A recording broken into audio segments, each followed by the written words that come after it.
만약에 복당에서 나오신다면 수도권입니까? 그렇겠죠, 아무래도. 예. 지금 수도권에 살고 있고. 예. 예. 수도권으로 나오기를 원하시는 거죠? 그렇죠. 왜냐면 예. 이슈몰이를 이슈몰이를 해야 하고 되니까. 여론몰이를 해야 될 거 아닙니까? 예. 예. 그러니까 또 저도 나름대로 어쨌든 그 용도에 써야 될 거 아닙니까? 그러니까 예를 들어서 예. 뭐 저를 복당을 하고 뭐 굳이 이렇게 해가지고 같이 함께 하자 이렇게 해서 했는데 예. 뭐 그냥 어떤 지역구에 뭐 가가지고 어떤 자객 공천 뭐 이런 식으로 해서 뭐 이런 정도의 그 용도로 쓰려고 하는 건 아니겠죠. 네. 제가 생각할 때는. 민주당에 복당을 하면 네. 어떤 민주당을 만들고 싶으세요? 만약에 다시 복당을 한다면? 저는 제가 가장 큰 목표는요. 예. 저는 어떤 당이든 대한민국을 좀 더 발전시킬 수 있는 그리고 우리나라가 좀 더 업그레이드 하는데 기여할 수 있는 당이 좀 나와야 된다. 지금 계속 퇴보하고 있잖아요. 그러니까 이렇게 얘기하면 사람들이 되게 좀 이상하게 생각할 수도 있는데 저는 사실 애국심은 굉장히 충만한데 당에 대한 진영에 대한 이런 게 좀 다른 사람들보다 약한 편이에요. 예. 그러니까 내가 이 당에 있어도 상대 당이 대한민국의 발전에 도움이 되면 얼마든지 손잡을 수 있다라고 저는 생각을 하고 그리고 또 내가 속해 있는 당이라도 이 당이 만약에 대한민국 발전에 도움이 안 되는 행태를 계속하고 있으면 이 안에서 이걸 바꿔야 되는 거죠. 그래서 국민을 향해서 좀 더 떳떳한 정치를 하고 싶은 거기 때문에 기준이 항상 거기가 있는 거거든요. 예.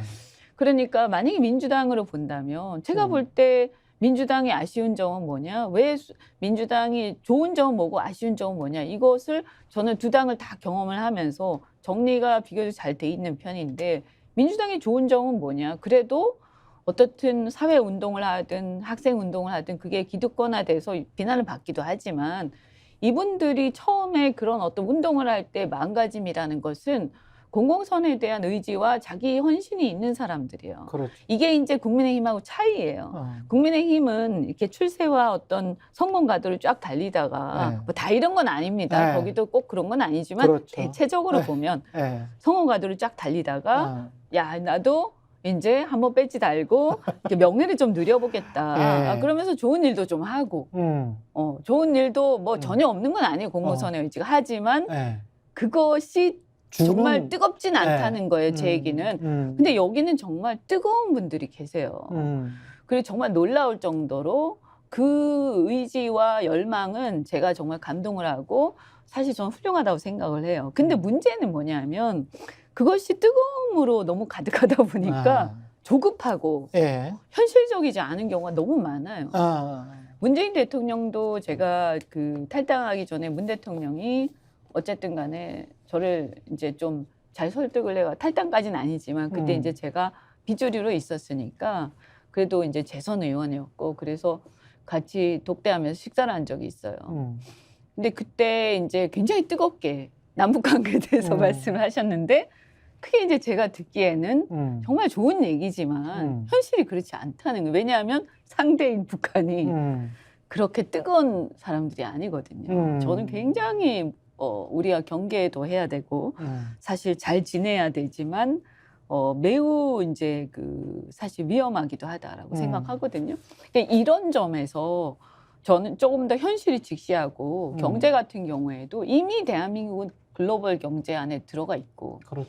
그다음에 더 중요한 것은 이미 이제 어떻게 보면 소위 옛날에 민주당을 지지했던 그 이렇게 좀 깨어 있는 혹은 뭐 학생운동권 뭐 이런 세대들조차도 이미 그들이 50대, 60대가 되어서 대한민국의 주류가 돼 있는 거예요. 그리고 중산층에 상당히 살만한 사람들이 돼 있거든요. 그렇죠, 그렇죠. 예, 그게 현실이에요. 그게 현실입니다. 그러면 이분들이 바라는 게 뭐겠어요?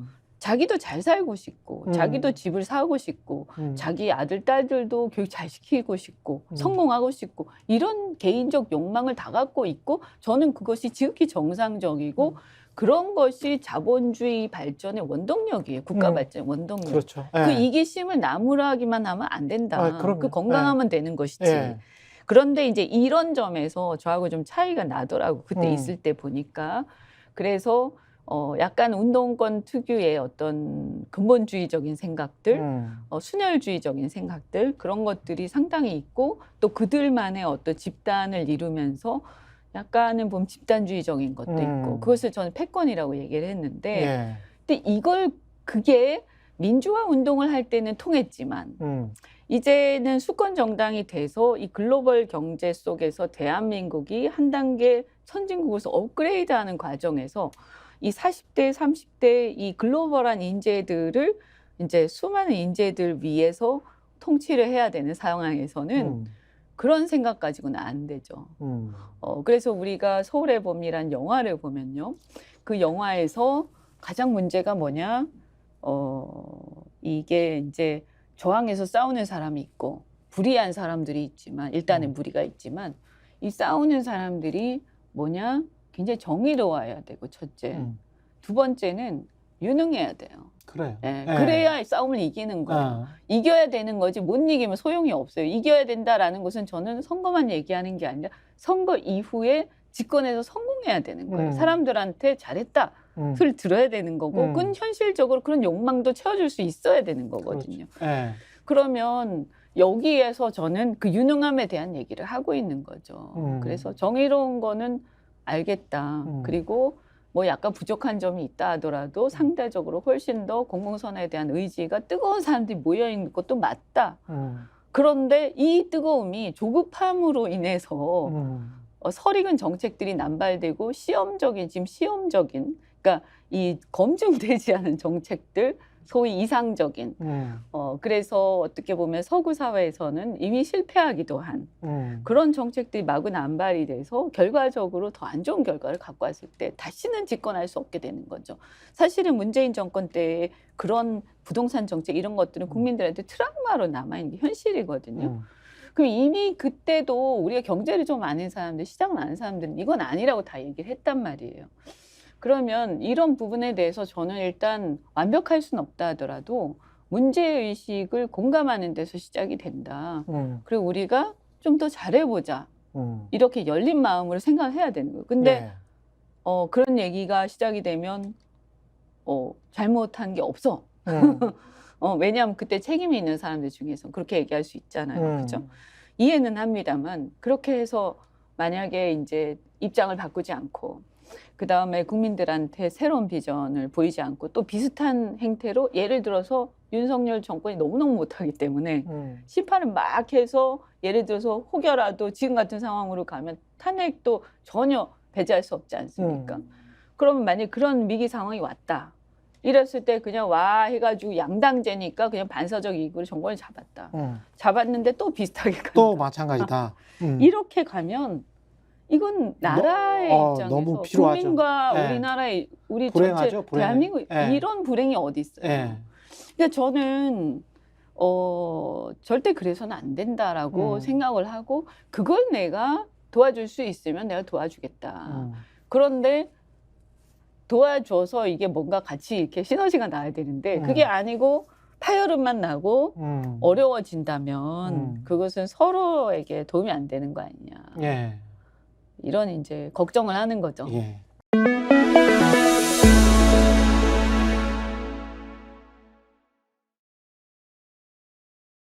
너무 제가 홍보를 정치권색. 다시 제가 말씀드리죠. 구독, 좋아요, 사랑입니다.